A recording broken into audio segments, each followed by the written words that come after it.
art can mean different things to different people. For me, it's all about the joy of creativity. So if you draw, paint, write, dance, sing, craft, play air guitar, or even sculpt using nothing more than mashed potatoes, consider yourself an artist and join our conversation. For the next half hour, meet the artist and learn about their inspiration while we all enjoy the beauty of creativity. Welcome to Season 2 of Art Talk with John Cole Artist. Well, good evening, everyone, and welcome to Art Talk with John Cole Artist. I'm just making sure that my intro doesn't loop again, because sometimes I forget to click the little button. Hey, beautiful weather on the East Coast. I know we're here in Massachusetts. It's just been one of those days that I've only dreamed about since like last summer. I mean, it was a nice breeze. The sun was out. It's in the 70s, not too hot, but that's a good thing. It's June 4th. And tonight I am so pleased that Angelique Benet has agreed to join me again, because she not only is a business owner owning Social Media Love, and you can see the banner in her background, but she's also a TEDx speaker. She's an author, and congratulations to you, Angelique, for Are You Visible?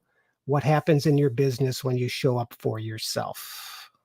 Thank you. You're welcome. You know what, John? I think you're the first podcast interview since all of those titles I did up. So I'm like, I'm listening to you. I'm like, oh yeah, all of this happened. Yeah. Oh, and Christine's on. She says hello, beautiful Christine. souls.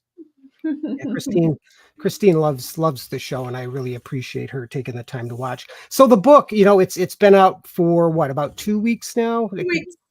2 weeks? 2 weeks, yes. And there it is, beautiful. The cover design is wonderful, by the way. I'm about 2/3 through of the book so far. Good job. Yeah, it's an amazing story, and you really put a lot of give a lot of helpful hints on how to be seen, on how to be heard, which is an interesting thing from a male perspective, since the book is predominantly aimed towards females, right? Yeah, that's why I was like, I would be so interested to have your how you received the book and reading it as it was written for female entrepreneurs predominantly, but I mean, it's human stuff that I'm talking about inside of this. So I'm sure it touches as well men in some ways, right? Oh yeah, absolutely. I was I'm not going to say surprised or shocked, but reading through and understanding that it does have a female focus, because and we talked briefly at TEDx, and we'll talk a little bit more about TEDx in a little bit. But I know we talked briefly about women entrepreneurs and how difficult it is for them, and that they do have a tendency to hide sometimes. And as a matter of fact, I just got done reading the chapter that talks about breastfeeding. You mentioned that in your book, which was really interesting, by the way, because it just shows how culturally in places like North America, for example, we do tend to get a little puritanical about that, which is totally crazy, right? But that's the environment we're in. But it also, underpins or supports that idea that women do tend to be, what's the best way to put it? Not held to the same standards as males. Wait a minute, it's not exactly what I want to say. It's not standards, it's what you mean, I think. What's that? I think I see what you mean. Well, yeah, I want to say it's second-class citizens, but there is a definite disparity between men and women culturally right now in North America. Yeah, and so when we talk about breastfeeding, for me, that's a story like back 18 years ago, right? But I remember another time I didn't know that I would really focus on helping others becoming visible. But I remember I was part of a group of friends who were all pregnant. We had all our babies at the same time. And the conversation was like, well, we're done going out. We're done having fun. We are done. And I'm a coffee shop girl. And I was like, is it because I'm French or what? But I'm not stopping to go anywhere because I have a baby. I'll bring the baby.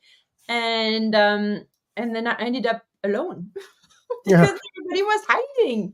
Right, but I still don't understand from what, by the way. Mm. Because I think that's part of becoming visible is like, I don't know, and maybe it was me, but I don't think that the fact that we are mothers can limit us in other things we want to do in our life. So Right. that experience at the cafe where I explained that I was, breastfeeding, and then I got that, almost an attack. Now that I think back of it, Mhm.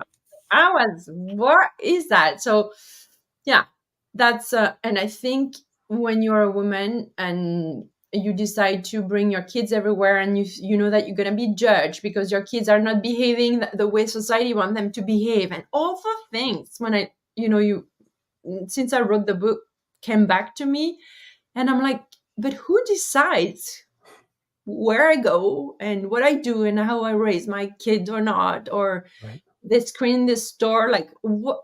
And I remember the time I was thinking of, oh my God, what are they gonna say? But now the way I live, I'm like, yeah, they can say anything they want. This is none of my business. Right. But the pressure it represents, and it's the same pressure that you bring online in every aspect of your life, is about what others are gonna say Mhm. about your choice of doing that thing, breastfeeding, or doing a Facebook Live, or whatever you decide to do that is a little, more visible. Does that So make sense? yeah. So Nikki Urbanski's on. She says hi. Nikki's my daughter. So she says Oh, hi, hello. Nikki. She's also a mother, by the way. So some of this conversation is directly, and she's a small business owner. She was on the show maybe a month or so ago, maybe a little longer than that. Is Uh, she the painter? no, she is a small business owner. She has a clothing and accessory line with primarily Western New York, Buffalo area logo type items. Okay, So cool. yeah, she's doing really great. So I'm glad. And hi, Nikki. Oh, you sent a little wave, little hand wave. So, and just so you know, folks, I had a lot of caffeine today, so I'm a little hyper. So pardon me if some of the things I say sound a bit strange. It's just normal me. Uh, so yeah, the hiding, right?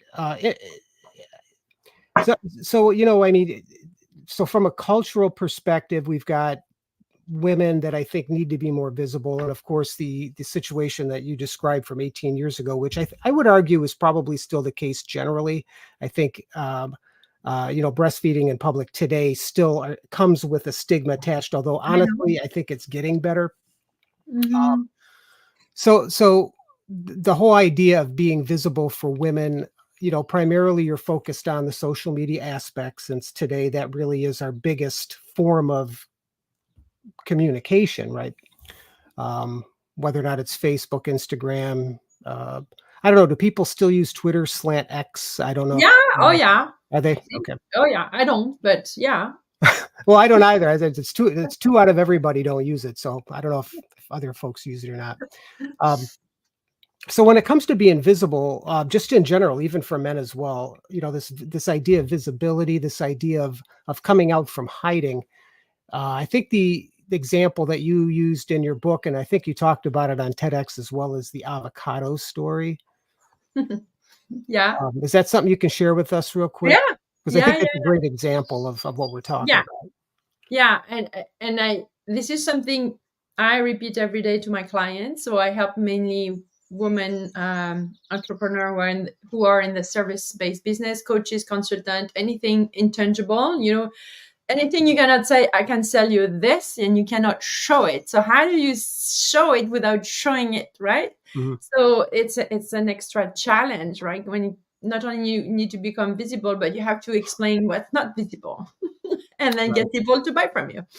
So the story of the avocado is a reference to my very, very first Facebook Live, where I decided that was it. I want to do a Facebook Live, and at the time I was a food instructor, and so I wanted to teach. I was doing a lot of tutorials. If you want to see their full YouTube channel with 2,000 people on it about food, and one of the videos was 8 fun ways to eat avocados. That was my first Facebook Live that became a YouTube video after. But So I think I spent the full weekend preparing the live, number one.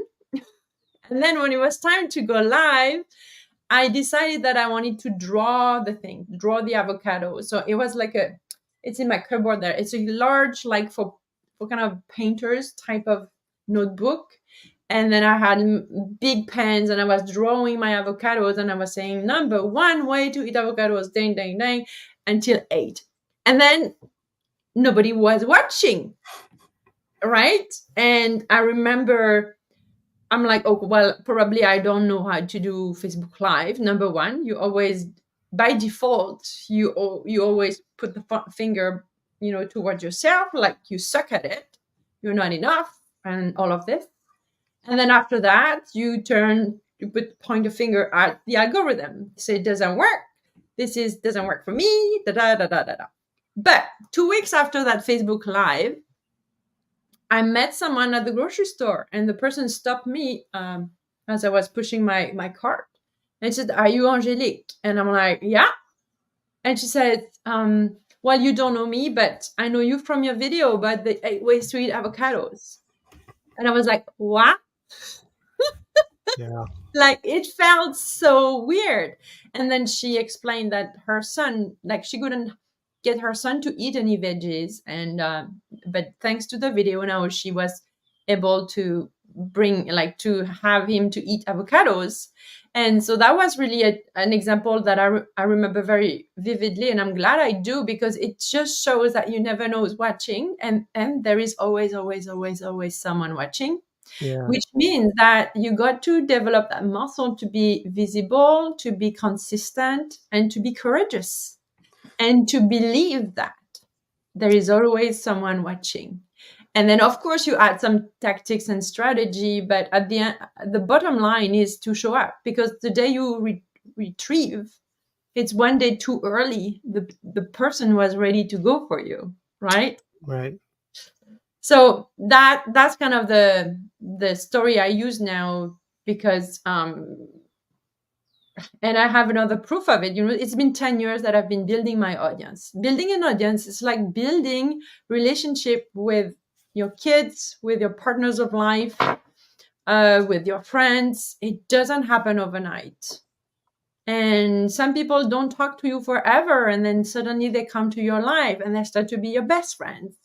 But it's because of many, collection of little actions, and more than actions, also to be that person that is always open to meet new people, Right. because you never know who's watching, and there is always someone watching. So that when you go to networking events, people are going to check you out on social media after. And if you have nothing that is fresh, and they're not going to rely on your social media to continue the conversation. So they might go to another networking event, but we know we don't go to networking events every other day. We go on social media every day. Mm-hmm. So it's much easier if we can connect people from the in-person world to your social media, so you can continue the conversation, or vice versa. You meet them on social, then you finally meet them in person. And then, it's a complement. Everything complement each other, I would say, in your ecosystem of visibility. But the key is to be there. When you're not there, you're gone. Right. Do you find that with the folks that you work with, that belief is the biggest factor people have to overcome when they're looking at it? Because I mean, there's a couple things in here. First, the word that I pick out was, you have to believe that there are people that see what it is that you produce. And then a few seconds later, you said it took you about 10 years to build up your clientele. So, belief, I would think would probably be the most difficult thing people have to get over when they decide to really come out from hiding, right? Because, and we may have talked about this the last time we spoke online. But that idea of believing that what it is that I'm doing or what it is that you're doing is actually going to generate or yield what it is that you want it to generate and yield. And sometimes it's not as easy as seeing the little hearts start adding up, or the little thumbs start adding up, or even whether or not people are actually seeing that you're doing anything, right? So all that being said, is belief the hardest part for most people? Yeah, especially because we live in our way of living is more about you see it, then you believe. But it's the contrary. Everything personally that I've been doing in my business or even in my life, you got to believe it before you see it. Because when you believe something, and it's not about religion or anything. Believing is a thought that you think so much that it comes embedded in you. There is no question. That's where conviction comes from. Right. And then conviction not only is beyond the thought that is becoming a belief. It's an action. Every action you take every day is because you think that thought so deeply that it's a belief. And so the proof of this, I see that you probably saw that with your book too. You could not, except we cheat with the book because the book is here. So we saw it before, right? Right. But you were showing up knowing that there was a book, that there was something that very, very tangible, and then that there was no doubt behind this, right? So we are all showing up with our books and talking about the books. Well, the books is here, and we know that we wrote that book for someone. So, and then the books get sold, right? It's kind of if you didn't show up or didn't tell anybody about your book, nobody would have even picked up one book. Yeah. No, that's true. That's true. Right. Yeah. The belief is definitely the most important thing. Yeah, because it gets you going. When you believe in something, when you believe in the fact that your voice matters, that every time you speak up, every time you do a Facebook Live like you're doing now or YouTube Live, there is someone who's going to listen. And there is one thing that you or I are both going to say that's going to change the trajectory of someone. Yeah. Today. Yeah. No, I absolutely believe that. Yes. So how does that turn into sales? By showing up consistently, you build trust because you're not just a one-off person getting excited about your book and you're gone, or excited about a service or a thing, you webinar and you're gone. You're here every day, even when it's snowing outside. And when I say you're here every day, I don't say you have to post every day. I would also say, minimum 3 to 4 times a week, but being there every day, that there is more than just posting on social media. Right. This is the part that everybody ignores. It's reaching out, checking what your ideal client is doing, checking what your past clients is doing, checking that lead you talked to 3 years ago is doing, and reaching out, commenting, or if they're winning if they have a book that come out, congratulate them. Like all the things, the work beside the posting the post is where the glue works. Right. And Nikki even comments, building a following is hard work. Yeah. So I would say you choose if it's hard or not. Right. Because if you make it hard, it's going to feel hard and heavy and a must do. And that's always something I say, if you decide to have kids, you got to feed the kids, even on days you're tired. Okay. So maybe you do some takeouts. It's okay. Mm-hmm. So what is your takeout of social media? You repost something you already posted 3 weeks ago, or you have a guest and you make them talk instead of you. Whatever is your takeout of social media, right? Right. But you got to feed the kids, because so many times, and in my book, you probably realize I talk a lot about the coaches that really shaped the trajectory of my life. And those people, I didn't know them much before, beyond social media. And I remember one of the coaches that I don't mention her name, but I mentioned her in the book. At some point, she decided that Instagram was a fluke. So she said, I'm going to stop being on Instagram. But that's where I was literally sipping her every day. And that would inform my behavior, that would inform my hopes, that would inform my next move. And then she disappeared. And I sent her a message. I said, hey, do you have any idea that you showing up every day for me, like you are kind of the light of my journey right now, and thanks to the things that you feel that nobody is watching on Instagram, what I'm watching, Yeah. and I'm sure there are other people who are watching, you're changing lives. She came back on Instagram a few weeks or a month later, but there is always someone watching. There is someone that is waiting for them to guide them. That's why when you post, it's really important to guide people. It's one thing to see you and then they start accustomed to see you, but you need to invite them to go further with you. You Right. need to send them for a date. Then you go further and further. It's like dating, basically, you know? Mhm. Well, and I think what you're saying is exactly why your book, Are You Visible, is also for male audiences, because and you're right, what you're talking about is human nature and some of the difficulties we all face when we're,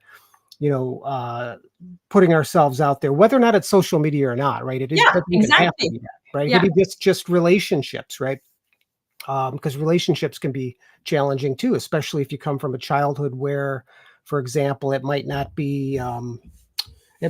been the best childhood. You know what I mean? So kudos to you in the book. I'm really looking forward to finishing the book, because I'm already gleaning so much good information out of that. And folks, I hope that you guys do take the chance, or when you get the chance, go on Amazon and either pick up a paperback copy or a Kindle version, because it really is a very good book. I do want to talk a little bit about TEDx, because a few weeks ago in Marietta, Georgia, you stepped on the stage and you did an amazing job. Amazing job. So I just wanted Thank to you. talk to you a little bit about that. I mean, how difficult was that for you to balance, the TEDx piece, and then of course finishing up the book, because the timeline was rather aggressive, little bit aggressive. But I mean, how was that for you? Do you feel that it was too hard? Well, obviously it wasn't too hard. You made it through and you did it both just beautifully. But I mean, what do you think about it? I mean, was it hard for you? Was it easy for you? Well, I'm gonna share with you what I told my mom. Hmm. So that was before the TEDx, but was close to the TEDx. I said, I feel exactly back when I was doing my post-secondary education. Hmm. That intensity, that when you study and you have exams and nobody's asking you how you feel, because that's I was one of the most biggest university of France, of Europe, Hmm. and you had to go through the how you power through post-secondary education, spending your Sunday from 9 a.m. to midnight at the library, reading the books and studying like all those papers and Mhm. doing the presentation. That felt exactly like that. And I remember that when I got my first job after my post-secondary education, I'm like, they're complaining about working. It's so easy, but we're doing nothing, Yeah. compared to like how hard I studied. And so just to give you a sense, I felt back then in Paris doing my studies, Mhm. that type of intensity where you're like, you barely touch the bed and then you fall Yeah. asleep. Yep. Yep. Did it feel like that for you or not? Yeah, I think it did, but I don't think, looking back on it now that both are done, I don't know if it could have been done any other way. Yeah, no, Yeah. I really like the fact that was together. Yeah. And Yeah. it was feeling like, yeah, it was even, yeah, no, it was perfect timing for kind of the finale. It's perfect. Yeah. Yeah. And everything connects, and that's what I really like about Allison Roberts' program is that everything connects, right? So in my particular case, and I would argue it's exactly yours, because social media, that's your business. The book, Are You Visible, which talks about business and when you're showing up for yourself. Then, of course, your TEDx talk, which talked about the avocado moment, and then some other elements to help women become more visible. It all connects beautifully. I mean, it's like this beautiful mosaic that when all the pieces come together, you really are poised for even greater visibility. Yeah. And that's another thing I want to say. I feel visible like the heck out of me. Like, I don't know, guys. Talking about being visible, write a book and do a TEDx Yeah. and It's pretty show up visible. Yep. on social media. And, like yesterday, I went to my first social with friends after all of this. So, yeah, I was not going out anymore either. That was really back then in Paris, like alone in my apartment studying. And then we were in the woods, and then I was late and I lost myself in the wood. But then I found the group finally, and the first thing they said is, wow, they hadn't seen me since all of this, and you did this and that. And they were like, how did you do it? Like, and it was the first time that I had like external members of my world seeing from the outside, and I'm like, whoa, Right. I'm really visible. Yeah. It is a big deal because, I mean, not everybody writes books, not everybody does TEDx speeches, not everybody hops on podcasts live with John Cole artists. Not everybody's doing this, Angelique. I'm just saying. No, They no. should. They should jump on with Yeah, you. it's so fun. It's so fun to be two as well. And plus, we shared the experience of writing the book and doing the TEDx. And I want to share something, John, that you were the first one on the stage. Mhm. And kudos to you. Thank you. Because I sent you the little video yesterday, right, that I had on my phone. That was your face a few minutes before it. Yep. Yeah, I remember seeing that. I remember the moment. What I don't remember is what I said, because that Yeah. I'm waiting for, hopefully the video will show up on YouTube so that I can actually remember what it is that I said. Yeah, me But yeah, too. Yeah, and how we moved. Like me too. It's like I told you guys when we left the room that I felt like I was in orbit, and I still am in orbit. I think it projects you. Like it also, you see yourself completely differently.